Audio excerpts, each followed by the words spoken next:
गांव देहात में घर से हमर बला नदी के पात से नम्हर बच्चा बुतरुक पढ़ाई में चालू खूब भी खाए छे घर के आलू राजनीतिक चले छे खूब तैयो सम्मिल रहे छे खूब बड़ो बुजुर्ग बहुत समझदार आपस में सब रखे प्यार धन मन करे छे हरिया फेनो खाए छे के थरिया रही सब गोतिन खूब खुश सबके मिले दूधो जूस धन दौलत से भरल सब रही हो दुखिया सेवा में अरल सब रही हो भोजन पानी सबके मिले सुत के उठे चेहरा खिले कांख तोर में पोटरी ललका हाथ में एगो लकड़ी ललका चलल सुदामा देग नवार मिल कन्हैया से करबे गुहार पहुंचला सुदामा कृष्ण के द्वारपाल दलकन दुत्कार पूछलक द्वारपाल नाम बताबो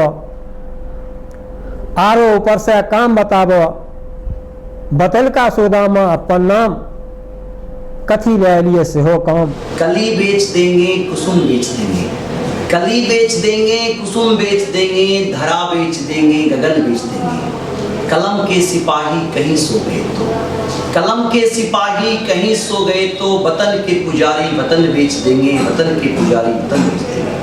नमस्कार, स्वागत करते हैं आप सबों का पुनः एक बार के स्टूडियो में दुष्यंत की इन पंक्तियों के साथ। मैं गौरव कुमार पाठक आज अपने इस केवी स्टूडियो की ओर से आप सबों को अपने जिले के ही एक कलम के सिपाही एक साहित्यकार से आपको रूबरू कराऊंगा जो आज आपको अपनी कलम की ताकत का एहसास कराएंगे, आपसे अपने जिंदगी के संघर्षों के साथ साथ साहित्य की कुछ रचनाओं को आप तक पहुंचाएंगे। मुझे बेहद खुशी हो रही है कि आज हमारे इस प्लेटफॉर्म से इन्होंने जो इनकी पुस्तक की जो इन्होंने रचना की है अंगिका काव्य संग्रह, जो कि आप देख सकते हैं हमारे हाथ में है अंगिका काव्य संग्रह के रचनाकार श्यामाकांत ठाकुर जी हमारे साथ हैं। हम उनसे मिलेंगे और इस रचना के लिए उन्होंने जिन संघर्षों का सामना किया, किन लोगों का साथ मिला और अंगिका काव्य संग्रह में पाठकों के लिए क्या कुछ है, हम इनसे बात करेंगे और पूरी जानकारी हम आप तक पहुंचाएंगे। और साथ ही साथ हम आपसे ये भी कहना चाहेंगे कि अगर आप में भी कोई मेधा है, कोई विधा में आप आगे बढ़ना चाहते हैं तो निश्चित रूप से स्वागत है। हम आपको एक मंच देंगे जिस मंच से आप भी अपने मन की बात लोगों तक पहुंचा सकते हैं। तो आइए शुरुआत करते हैं इनसे और जानते हैं इनकी कहानी। सबसे पहले श्यामाकांत ठाकुर जी हमारे स्टूडियो आप आए हैं। हमारे स्टूडियो की ओर से आपकी इस पुस्तक अंगिका काव्य संग्रह को शुभकामनाएं, आपको ढेर सारी शुभकामनाएं, बधाई। बेगूसराय की जो ये धरती है दिनकर जी की धरती रही है और साहित्य संस्कृति और अन्य विधाओं में यह समृद्ध है। तो इस रचना के क्षेत्र में आप आगे बढ़े। हम चाहेंगे जो दर्शक आप यहाँ से देख रहे हैं आप उनसे अपने बारे में बताएं। सबसे पहले ये केवी स्टूडियो में हम आमंत्रित किए गए हैं डॉक्टर रोशन कुमार जी, उनको मैं बहुत बहुत धन्यवाद देता हूँ और जितने इनके साथ में मदद करने वाले लोग हैं सबों को मैं धन्यवाद देता हूँ। मेरा नाम श्यामाकांत ठाकुर है, पिताजी का नाम स्वर्गीय चंचल ठाकुर, ग्राम पोस्ट नौनपुर है, तेगरा प्रखंड में पड़ती है ये। मेरे माताजी का नाम स्वर्गीय बृहस्पति देवी था। मेरे पिताजी फौज में थे और मैं एक ग्रामीण चिकित्सक के रूप में गांव में सेवा किया और मेरे 2 लड़के हैं, एक शशिकांत जो अभी MA कर लिया है और एक है शिवकांत छोटा है, बरौनी RKC स्कूल है, वहीं से हम 10वीं पास किए। बस 10वीं तक की पढ़ाई आपने? ये 10वीं की पढ़ाई। आपने बताया श्यामाकांत जी कि आपके पिताजी सेना में थे और आप ग्रामीण चिकित्सक के रूप में सेवा दे रहे हैं और इसके साथ ही साहित्य से जुड़ा हो गया था। तो हम आपसे ये जानना चाहेंगे, पिताजी सेना में, आप डॉक्टर, ये साहित्य से लगाव क्यों हुआ, ये साहित्य से जुड़ाव कैसे हो गया और किन से प्रेरित होकर के आप साहित्य से जुड़ गए? सर इसकी कहानी थोड़ी लंबी है। जी जी। और लंबी है ये कहानी कि जब हम चतुर्थ वर्ग में पढ़ते थे, 4th क्लास, उस स्कूल का नाम था गवर्नर लाल मध्य विद्यालय रामपुर। तो वहाँ शनिवार को, प्रत्येक शनिवार को अंतराक्षी हुआ करता था जी। और हम 400 चौपाई याद किए हुए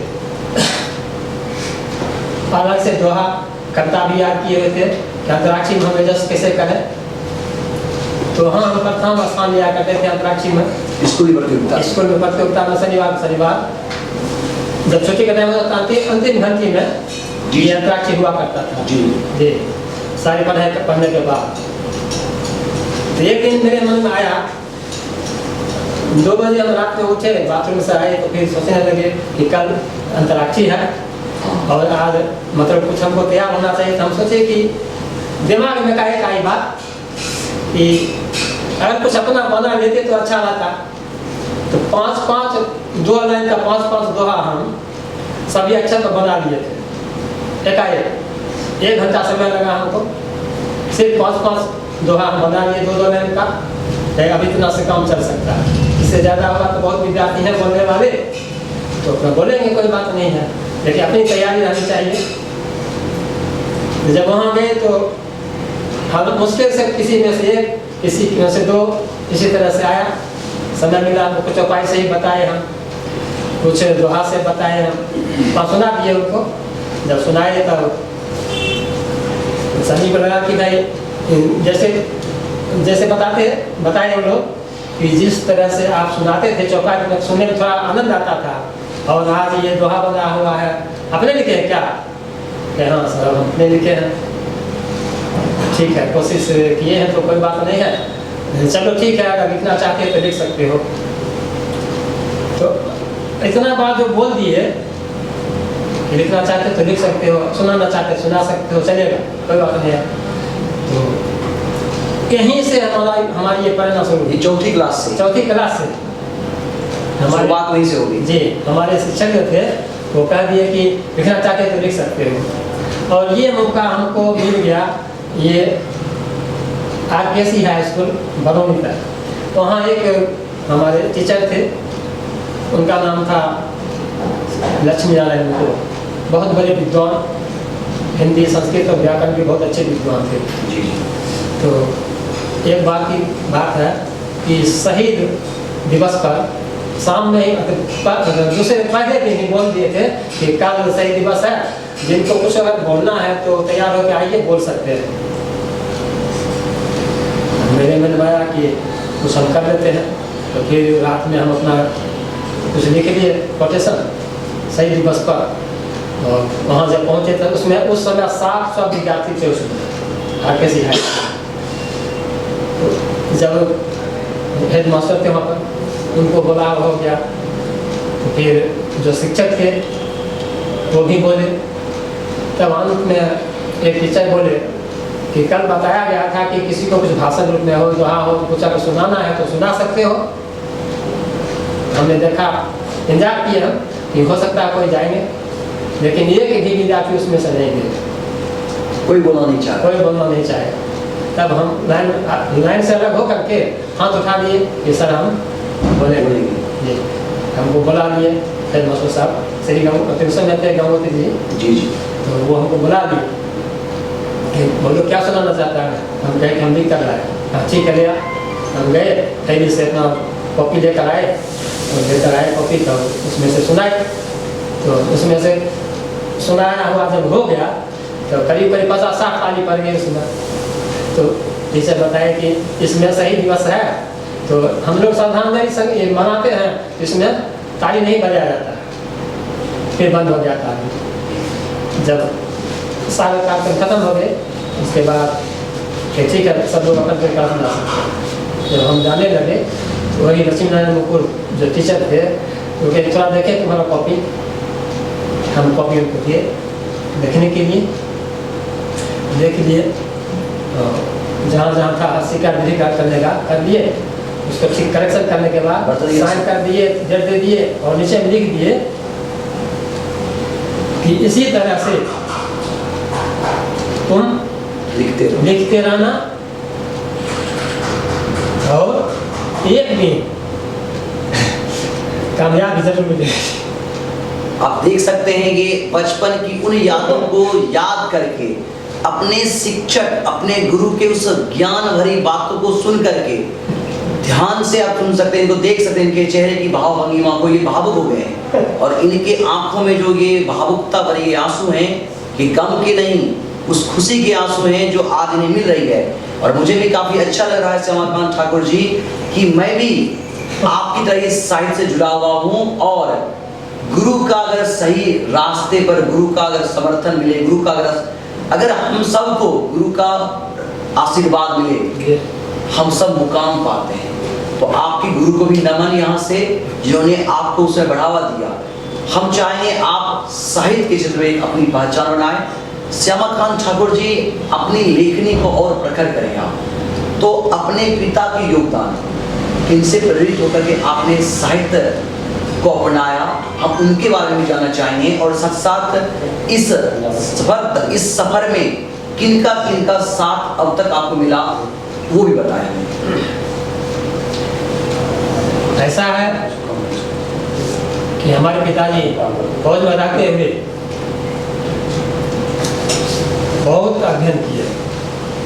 फौज में पुस्तकालय रहता है, वहाँ से किताब लेके पढ़ते थे वो, और बहुत सारी किताब से पढ़े हुए जो उनकी जानकारी थी, जो मुख्य चीज़ था उसमें, वो नोट करके रखते थे। और वो नोट हमको देते थे यहाँ पढ़ने के लिए, जब आते थे तब वो नोट हमको देते थे पढ़ने के लिए। और किताब हमको दिए थे तीसरा वर्ग में ही, उसमें उस किताब थी गीता प्रेस, बालकों की बोलचाल, बालकों की खान पान, बालकों की शिक्षा, बालकों की रहन सहन, इस तरह से बालकों की शिष्टाचार, आचरण, बालकों की आचरण, इस तरह से बहुत सारी, मतलब 15-16 किताब हमको इस तरह छोटी छोटी किताब दिए थे कि इस किताब को पढ़ कर तुम कोशिश करना इसका अनुकरण करने के लिए, अपने जीवन में इसको उतारना। और जीवन में उतारने का मतलब है कि सिर्फ भावुक होकर के ही नहीं, अच्छी तरह से सोच समझ के, विचार करके तुम समाज में मेहनत करना, सबों से समाज के साथ मिलकर के रहना, और कहाँ कितना बोलना है, कैसे बोलना है, कैसे बैठना है। अगर कहीं जाते हो, कोई बैठने नहीं कहते तो कोई बात नहीं है, खड़ा है, कुछ बात करना है तो कर सकते हैं, लेकिन सब ढंग से। इसलिए हमको दिए थे छोटी छोटी बहुत सारी किताबें, वो हम पढ़े तो बहुत हमको अच्छा लगा। तो एक दिन दिमाग में आया कि आदमी खराब तो 1 से 2 मिनट में हो सकता है खराब, और हमको कुछ करना है। हम सोचे कि अगर हम खराब नहीं होना चाहते हैं तो कोशिश करना चाहिए कि अच्छाई बने। तो अच्छाई में कितना मेहनत करना पड़ता है, खराब होने में तो कोई मेहनत की आवश्यकता ही नहीं है। हमने अनुभव किया कि खराब होने में किसी मेहनत की आवश्यकता नहीं है, लेकिन अच्छा होने के लिए जब अच्छाई के रास्ते पर चलने लगे तो कुछ अनुभव हम किए। इसमें क्या, सबसे पहला चीज़ है क्या, किसी के बात को बर्दाश्त करने की क्षमता, सोच विचार करने की क्षमता हमें आनी चाहिए। और विवेकशील बनना बहुत जरूरी है। विवेकशील, जिस विवेक का मतलब बहुत लोग अभी भी नहीं समझ पाते। सपोर्ट के मामले में यह है, पिताजी ने सपोर्ट किए और मेरी पत्नी भी सपोर्ट किया इसके विषय में कि ठीक है, ये आप करते रहिए। गुरु जी भी थे हमारे, एक गांव के ही गुरु जी थे, अभी तो नहीं है, दुराचंद रावत उनका नाम था, जिससे हमारा बच्चा भी सीखा है कुछ, और ये भी आगे बढ़ा। और बाद में हमारी बच्ची है, वो भी कोई इंटर है, कोई BA किए हुए है। हमको देखा इस तरह से लिखते पढ़ते, कहा ठीक है आप इतना समय दीजिए। किसी का दूसरे का समय तो आप नहीं ले रहे हैं, रात में 12 बजे बाद लिखते हैं किताब कुछ भी दुआ लिखते हैं, उसमें किसी का क्या जाता है, किसी का समय आप बर्बाद नहीं करते हैं। तो ये आपकी मर्जी है, करते रहिए। तो मेरे बच्चियाँ भी इसमें सपोर्ट दिया, बच्चा दोनों हमको सपोर्ट दिया, इसमें पत्नी भी सपोर्ट दिया इसमें। बाहर कोई अगर बाहर कोई आदमी तो बाहर वाला भी और बाहर से कुछ मित्र लोगों को हम दिखाए तो ठीक है। तो एक के लोगों को पसंद नहीं आया क्योंकि कुछ मित्र सहयोग भी दिए उसमें। बहुत लोगों का सपोर्ट मिला आपको, परिवार का साथ मिला, पिताजी का साथ मिला, बच्चों का साथ मिला, अपने मित्रों का साथ मिला और आज आपकी रचना अली का काव्य संग्रह हमारे सामने है। यहाँ तक पहुँचने में जो मैंने जाना है, जो मुझे जानकारी प्राप्त हुई आपके बारे में, काफ़ी संघर्ष किया है आपने, बहुत सारी चुनौतियों का सामना किया आपने। कभी कभी तो आप काफ़ी निराश भी हो गए हैं। मुझे भी जानकारी मिली कि आपके बच्चे बता रहे थे कभी कभी ऐसा लग रहा था कि आप निराश हो गए और आपका मन टूट गया था, लेकिन आज हिम्मत की दाद देनी होगी आपकी कि आज आपकी रचना हमारे सामने है। हम चाहेंगे उस सफर के बारे में बताना। इसके लिए ऐसा है कि जिस तरह के परिवार हम पले बसे भरे हुए और शिक्षा मिली, तो उसमें पारिवारिक स्तर में ही जो बुजुर्ग लोग थे कुछ उनको पसंद नहीं आए मेरी बात, तो घर के लोगों को तो थोड़ा मनमुटाव पैदा कर लिए, तो मनमुटाव पैदा कर लिए तो हमको अच्छा नहीं लगा, लेकिन फिर भी हम अपने काम को जारी रखे कि हम ये समझ गए थे, हमारे पिताजी जो दिए थे पढ़ने के लिए या जो सिखाए थे, उससे हमको इतना समझ जरूर हो गया था कि ये लोग जो कुछ भी कर रहे हैं ये फालतू का चीज़ है। तब हम अपना लिखते रह गए, लिखते कुछ पुस्तक के रूप में बन गया। उसमें करीब 400-500 दोहा था, जो नाटक था। अब किधर चला गया हो गया पता नहीं चला, घर से किधर चला गया पता नहीं चला। अब पानी फेंक दिया गया है, कहाँ चला गया, गुम हो गया तो गुम हो गया। आपने जो मेहनत से लिखा था 400-500 दोहे का एक संग्रह, उसे फेंक दिया गया है, गायब कर दिया गया। तो हो सकता है इसी तरह से हमको एक जॉब भी मिल गया था। अच्छा। जिस तरह से किताब का जो लिखा हुआ था ये गुम हो गया, उसी तरह से एक जॉब का चिट्ठी मेरे पास आई थी, ज्वाइनिंग लेटर। उस ज्वाइनिंग लेटर को भी लोग गुम कर दिए। अच्छा, जो कहाँ गुम हो गया, जो आदमी भेजे थे वहाँ जब गाँव में आए तो हमको बताए भाई हमको पता नहीं है, जो भेजे थे तो हमको पता है नहीं, क्या करें। तो हमको ये भी कह दिए जो भेजे थे वहाँ आए, गाँव के ही बगल के लोग हैं। तो बाद में आए तो बता रहे थे, बाद में आए 1 महीना के बाद और हमको बोले कि छुट्टी हमको 1 महीना पहले मिली है, और एक सिविल सर्जन साहब हैं जो भूटान में थिम्फू में पन बिजली परियोजना तैयार हो गई, उसमें हॉस्पिटल बनना, उसी हॉस्पिटल में हमको ज्वाइनिंग होना। तो सिविल सर्जन साहब हमको बुलाए थे, लेकिन हम पहुँच नहीं पाए समय पर, हमको तो लेटर मिला ही नहीं था, पहुँचते कैसे। तो वही जब आए वहाँ से तो हमको बताए लेटर तो हम खोजे, मिल गई लेटर, लेकिन किसने उसको गुम किया ये हमको पता नहीं चला, ये पता नहीं चला। तो इसी तरह से हम बहुत संघर्ष भी किए और कष्ट भी पाए। तब हम रास्ता बदल ली, किसी तरह से हम ग्रामीण चिकित्सा में सिग्नल बाबू एक है, फिर डॉक्टर सिग्नल साहब MBBS उनके यहाँ हम कुछ जा करके सीखे, फिर अपना काम जारी रखे। जब काम जारी रखे तो हमारे मन में आया कि जब ये लोग ढंग से साथ देने के लिए तैयार नहीं तो हमको अपने ही कुछ करना चाहिए। फिर भी हम कविता दोहा उसको से लिखना शुरू कर दिए।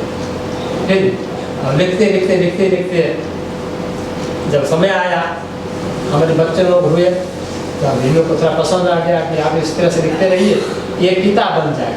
2-4 लाइन लिखा कि जहाँ तहाँ छोड़ देते थे हम भी, तो नहीं, एक कविता को पूरा लाइन में 10 लाइन 15 लाइन 20 लाइन में लिखा कीजिए, और इस तरह से लिख करके एक किताब का रूप बनना चाहिए, ऐसा लिखिए। कहे हम ठीक है, तब उसके से हम उसी ढंग से लिखना शुरू किए। फिर ये तो पहली रचना भाग। एक बात जो आपने कहा कि आप कविता लिखते गए, तो कब आपको ऐसा लगा कि अब कविता का यह संग्रह पुस्तक के रूप में दर्शकों के बीच, श्रोताओं के बीच, पाठकों के बीच जाना चाहिए? जब 150 से ऊपर कविता, 150 से ऊपर इधर नया में लिखने लगे। अच्छा कविता वाला जब 200 से ऊपर हो गया तब मन किया तो हम और शशिकांत बातचीत किए कि बोला कि एक है प्रकाशन हम किए हुए हैं, बातचीत किए हैं, अगर वहाँ पर दे देते तो अच्छा रहता। कहें ठीक है, इसका प्रकर्षण कर लिया जाए और इस चीज़ को लोगों के बीच जरूर देना चाहिए, क्योंकि इसमें बहुत सारी कविताएँ हैं जो प्रेरणादायक है, लोगों के लिए बहुत जरूरी है। तो हम आपसे ये जानना चाहेंगे कि आपने अंगिका काव्य संग्रह भाग 1 जो लाया है ये है क्या, और इसमें पाठकों के लिए क्या क्या है? जी, पाठकों के लिए है। और इसके बारे में जो आपने अंगिका काव्य संग्रह के बारे में। जी, अंगिका काव्य संग्रह सर, अंगिका तो सर अपनी चलती फिरती भाषा है अपने यहाँ की, जिसको हम बोल तो लेते हैं अंगिका, लेकिन लिखने में नहीं बन पाता है, कभी कभी पढ़ने में भी नहीं बन पाता है। लेकिन हम इसका अध्ययन करते रहे बराबर और अंगिका में लिखते रहे बार बार, तो लगा कि इस तरह से लिखने से काम चल सकता है।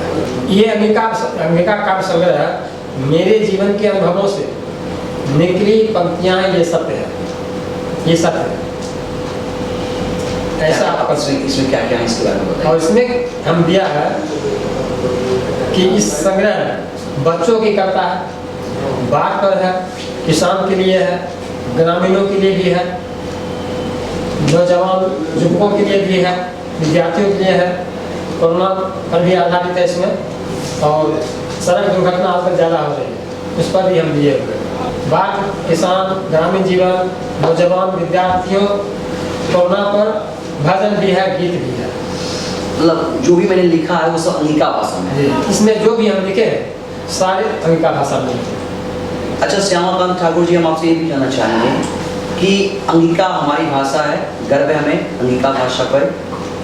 हिंदी हमारी मातृभाषा है, हिंदी हमारी राजभाषा है, आप हिंदी में भी इसे लिख सकते थे, लेकिन आपने चूंकि इसके प्रति जो अंगिका के प्रति जो लगाव था, आकर्षण था, बाद के दिनों में, पहले के दिनों में तो था, लेकिन आज के अगर हम परिप्रेक्ष्य में बात करें तो बहुत कमा है आकर्षण। तो अंगिका में ही आपने रचना लिखी, ऐसा क्यों? और हिंदी में भी आप लिख सकते थे। जी, बहुत अच्छा प्रश्न है जी। हमने ये सोचा कि जिस तरह से भोजपुर जिला की तरफ की बात है, आरा बक्सर की तरफ बात है, और इधर मधुबनी जाते हैं तो मिथिला की बात आती है, तो वहाँ भी मैथिली किताब देखते हैं, भोजपुरी का भी किताब देखते हैं। हम सोचे कि हम भी मुंगेर क्षेत्र का है, हम भी अंगिका में क्यों नहीं दे सकते हैं। जब हम किताब ही लिख रहे हैं तब हमको जरूर देना चाहिए, अपनी माटी की खुशबू। जी, अपनी माटी की खुशबू जरूर डालनी चाहिए इसमें। इसलिए चलिए अच्छा है। और आपकी यह रचना और भी विशेष इसलिए हो जाती है कि आपने ये साहस किया। कारों के लिए सीख है जिन्हें लगता है कि उन्हें अपनी भाषा पर गर्व नहीं करना चाहिए। हम सबको चाहिए हमें अपनी मिट्टी, अपनी भाषा, अपनी परंपरा, अपनी संस्कृति पर गर्व करना। और हमें गर्व हो रहा है कि आज अंगिका भाषा में इनका काव्य संग्रह आया है, और चाहेंगे आप सबका सहयोग, समर्थन, प्यार, विश्वास इन्हें जरूर मिले। आगे भी कोई अन्य पुस्तक पाठकों को मिलने वाला है भविष्य में पढ़ने के लिए? जी, मिलने वाला है। इसमें हम 2 और अंगिका में ही काव्य संग्रह बनाएंगे, भाग 2, भाग 2 और 3, और एक हिंदी का तैयार है। हिंदी का भी तैयार? जी, हिंदी का भी तैयार है, वो भी बहुत अच्छा है। अच्छा, यानी अंगिका के साथ साथ अंगिका और एक हिंदी का भी तैयार है। तो सुन रहे हैं आप, इनका कहना है कि 2 अन्य पुस्तक अंगिका भाषा में आएगी और एक हिंदी में भी इनकी रचनाएं बनकर तैयार है, जो जल्द पाठकों को पढ़ने को मिलेगा। पुनः उनके लिए भी आपको शुभकामनाएं। आपने अपनी पहली काव्य संग्रह या पुस्तक अपनी पत्नी को समर्पित किया है। हम चाहेंगे उनके बारे में, उनके योगदान के बारे में आप बताएं। जब हम जगते थे लिखने के लिए तब वो भी जग जाते थे, और उनका जगने का मकसद होता था कि थोड़ा बत्ती जला लेना, थोड़ा पानी पास में दे देना, और कहते थे ठीक है आपको जितना लिखना है लिखिए, कोई बात नहीं है। और ऐसा करते कहते वो आराम करते थे और हम लिखने लग जाते थे। 2-4 कविता उसमें लिख लिए या कि 2 लिख लिए, जो भी लिखे, लेकिन उस समय भी हमको मदद करते थे। मतलब किसी प्रकार का कोई तंग नहीं किया? तंग नहीं किया कि आप क्यों इस चीज़ को लिखते हैं, लेकिन भी करके हम उनको सुना भी दिया करते थे, देखिए आप सो गए, हम तो इस तरह से लिख लिए, ऐसा नहीं करते थे। चलिए, कहते हैं ना कि सफलता के पीछे नारी शक्ति का योगदान होता है, और आपकी पत्नी का साथ आपको मिला, इसलिए आपने इतनी अच्छी पुस्तक भी लिखी है। एक और प्रश्न मेरे मन में है जो काफ़ी मन में चल रहा है, दिलगुन चल रहा है कि नौनपुर गांव सुदूर देहात गांव है, उस सुदूर देहात गांव से निकल करके आपने इस साहित्य के क्षेत्र में अपना एक कदम बढ़ाया है, उसके बारे में थोड़ा सा बताएं। जी, ये भी बहुत अच्छी चीज़ है, बहुत अच्छी बात है, प्रश्न भी अच्छा है। तो हम शिक्षा के मामले में देखें, लोग शिक्षित तो हो रहे हैं, लेकिन शिक्षित होकर के जा कहाँ रहे, जा कहाँ शिक्षित होकर के, और असली शिक्षित होना क्या होता है? सिर्फ किताबी नॉलेज से ही, ज्ञान से ही लोग असली शिक्षित नहीं बन सकते। व्यवहारिक भी चाहिए, सामाजिक भी चाहिए, देश के राष्ट्रीय स्तर भी चाहिए, राज्य स्तर चाहिए।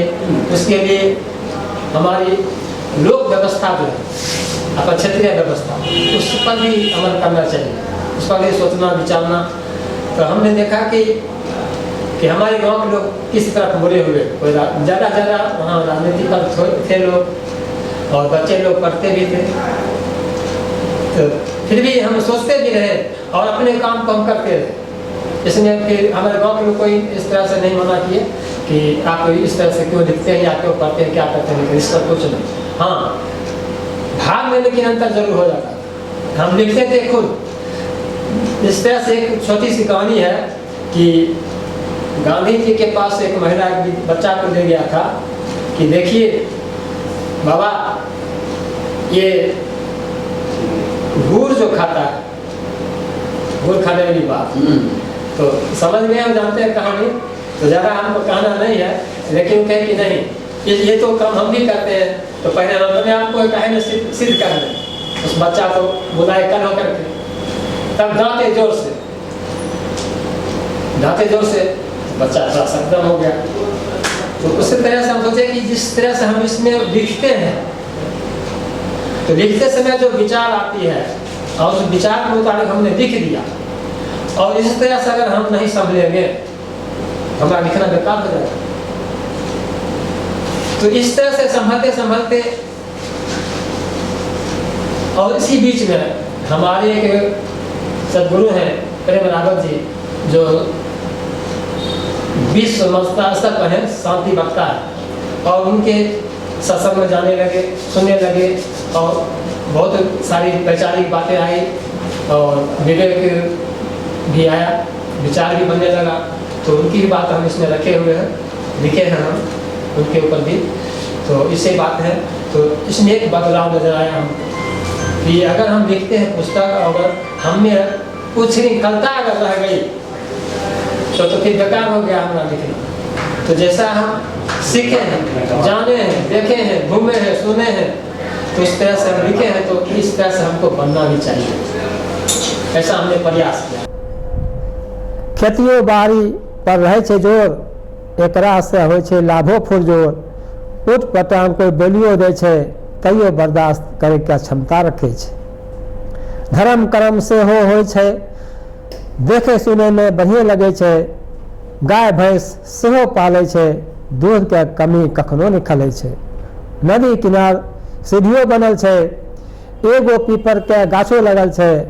गाँव में जते गली सड़क छे, सगरो देखो पक्की करल छे। बस्तर पहनावा अच्छे रहे छे, सादगी से सब लोग जिये छे। छोटा बाजार अच्छा लगे छे, हफ्ता में 2 दिन हाटो लगे छे। दुर्गा पूजा गांव में नामी, बहुत खुशी में रहे सब ग्रामीण। छठ में घाट पर सुंदर लगे छे, सौसे गांव के लोग जुटे छे। सुहान लगे बाजा बजे छे, मिठाई मनिहारी के दुकानों सजे छे। दूर दूर से आवे छे लोग, इहो मेला के बढ़िया संजोग। सफाई पर भी ध्यान रहे छे, अचरा कचरा के निशान में रहे छे। शोर सजावट बहुत अच्छा, आदमी दिल के रहे छे सच्चा। पवित्र भाव से सभ्य रहे छे, शांति आनंद में मगन रहे छे। अंगिका भाषा में कहनो स्वागत, देखे खातिर छथनी आगत। सुनिहो बउआ बहिना भाई, प्रेम के आशीष हमरो मिले, प्रेम के प्रणाम तोरो जाए। मंगल कामना करो भगवान से, सबके रथिन बढ़िया सम्मान से। रहियो सब गोटिन खूब खुश, सबके मिले दूधो जूस। धन दौलत से भरल सब रहियो, दुखिया सेवा में अरल सब रहियो। भोजन पानी सबके मिले, सुइत के उठे चेहरा खिले। मिल के रहियो सभ्य को, गुस्सा घमंड नहीं करिहो कोई। ऐसा होते सबके हानि, समय केहन अतै कोई नहीं जानी। पत्नी एक दिन दलकन सलाह, मित्र से मिलहो तब मृत्यो कलह। मोन में लाज लगे सुदामा के, खाली हाथ केना मिलो कान्हा से। फरही दलकन गमछा में बांध, जाय सुदामा ललखिन ठाइन। कांख तोर में पोटरी ललका, हाथ में एगो लकड़ी ललका। चलल सुदामा डेग नवार, मिल कन्हैया से करबे गुहार। पहुंचला सुदामा कृष्ण के द्वार, द्वारपाल दलकन दुत्कार। पूछलक द्वारपाल नाम बताबो, आरो ऊपर से काम बताबो। बतलका सुदामा अपन नाम, कथी ले लिए से हो काम। पहुंचल खबर कृष्णा के पास, जल्दी बुलाबो हमरा पास। स्वागत बात होलन पुरजोर, मित्र देखे में छहो कमजोर। पहने खाए के आराम करो तो, तनियो चिंता आप ने करो तो। पोथी खोल के कन्हैया देखलखिन, एक मुट्ठी फरही तुरंत खाए लेलखिन। दोसर मुट्ठी हाथ लगलखिन, तुरंत रुक्मिणी हाथ रोकलखिन। ई की तो कहलो भगवान, तीनों लोग तो दे देबो दान। ठिठक गेलखिन रुक्मिणी के बोली से, या दलन बचपन के टोली के। कल्पित हो गेलखिन भगवान, बचबे के चाही सुदामा के जान। चलला सुदामा आदर के साथ, लेकिन मिलन ने उनका कुछ हाथ। सोचे सुदामा अलखिन घर, देख अचंभा कलखिन ठौर। समझे देने लगलन हुनका, खुशी होए पत्नी झांके हुनका। एक आखिरी प्रश्न हम आपसे लेना चाहेंगे, जो नए युवा साहित्यकार आपको यहाँ से देख रहे होंगे, जो कलम की धार को तेज करना चाहेंगे, या वो भी कलम की ताकत से समाज को जागृत करना चाहते हैं, उनके लिए क्या संदेश होगा? जी, ये भी बहुत अच्छी बात है। ये तो अगर उस तरह से जुड़े हुए युवा लोग हैं तो उनको अपनी कलम की धार को बंद नहीं करना चाहिए। वो लिखते रहें, समाज को बताते भी रहें बीच बीच में, और उनको अगर मौका मिले तो यहाँ भी आकर के बता सकते हैं लोगों को। प्रेरणादायक चीज़ है जो हम समाज में ठीक से नहीं बता सकते हैं, या मौका नहीं मिलता, समय नहीं मिलता, तो यहाँ से तो कुछ न कुछ समय जरूर मिलेगा, जानकारी मिलेगी यहाँ से। तो पुस्तक के माध्यम से, पुस्तक का बनना ही ये जरूरी चीज़ है। पुस्तक अगर बन गया तो इसका मतलब ही होता है कि ये लोगों के बीच में जाएगी और ये संदेश फैलाएगी। आज आप हाँ आए हमारे साथ बात की, कैसा लगा आपको? बहुत अच्छा लगा, बहुत ही अच्छा। तो पुनः एक बार संपूर्ण केवी स्टूडियो की ओर से आपको और आपकी इस रचना को ढेर सारी शुभकामनाएं, बधाई, और आप आगे भी साहित्य के क्षेत्र में सफल हो, ऐसी कामना। बहुत बहुत धन्यवाद आपको भी, और यहाँ जो है जितने भी यहाँ दर्शक हैं, आपके मददगार हैं, सबों को, और डॉक्टर रोशन जी को भी बहुत बहुत धन्यवाद हम देते हैं कि हमको यहाँ बुला करके आमंत्रित करके इतना समय दिए, पूछताछ किए। हमें भी कुछ मतलब आगे मतलब नॉलेज बढ़ा, ज्ञान बढ़ा कि स्टूडियो में किस तरह से बात किया जाता है, किस तरह से बेचा जाता है। ये नई बात है मेरे लिए। बहुत बहुत धन्यवाद सबको। श्यामाकांत जी, आपकी जो काव्य संग्रह है, अंगिका काव्य संग्रह, यह रचना कैसे उपलब्ध होगी पाठक को? ये अमेजोन पर भी डाला गया है पुस्तक, उस पर ऑनलाइन करेंगे तो उस वहाँ से पुस्तक आ सकती है। या मेरा उसमें नंबर है 78087 92 083। इस पर फोन करेंगे तो जहां चाहिए उनको उपलब्ध हो सकता है। तो आपने सुना श्यामाकांत ठाकुर की जुबानी, जिन्होंने अंगिका भाषा में अपनी काव्य संग्रह पाठकों के लिए लाया है। शुभकामनाएं रहेगी इनको और बधाई विशेष रूप से, क्योंकि इन्होंने अपनी भाषा में अंगिका में ये सारी रचनाएं लिखी हैं, जिसका पहला शीर्षक ही है मायके ममता, जिसकी कुछ पंक्तियां मैं आपके बीच रखना चाहूंगा। भिंगल कपड़ा बाहर कैलखिन, सुखल अचरा तौर में दिलखिन, रात रहे चाहे होए जाए भोर, मायके ममता सन मिले न जोर। मां की ममता के जोर दूसरा कुछ भी नहीं। मां अपने बच्चे के लिए सर्वस्व सुखों का त्याग करके अपना जीवन अपने संतान पर निछावर करती है। ऐसी मां को सत सत नमन है। और अंगिका काव्य संग्रह में इन्होंने जो रचनाएं लिखी हैं, चाहे वो मां को लेकर के लिखा हो गया हो, किसान को लेकर लिखा गया हो, युवा वर्ग को, या फिर वैश्विक आपदा कोरोना को ध्यान में रखकर, सारी रचनाएं महत्वपूर्ण हैं। हम चाहेंगे कि आप सभी पाठक इनकी इस रचना को पढ़ें, इन्हें समर्थन दें, सहयोग दें, ताकि ये अपने कलम की धार को और मजबूत करें। हमारा यह प्रयास ही रहता है, डॉक्टर रोशन सर का यह मुहिम, यह सपना कि अपने जिले के सितारों को, स्टार्स ऑफ बिहार, अपने राज्य के सितारों को तराश करके उन्हें सबके सामने लाएं, सबके सामने लाते हैं और उनके मन की बात को सबों तक पहुंचाते हैं। इस मुहिम में आप भी जुड़ सकते हैं। अगर आपने अभी तक हमारे चैनल को सब्सक्राइब नहीं किया है तो please subscribe my YouTube channel stars of Bihar. और अगर आपने हमारे फेसबुक पेज को ज्वाइन नहीं किया है तो please join my Facebook page doctor Roshan Kumar. मिलते हैं एक नई कहानी के साथ, ग्रामीण विकास के साथ। मैं गौरव कुमार पाठक, केबी स्टूडियो, बेगूसराय।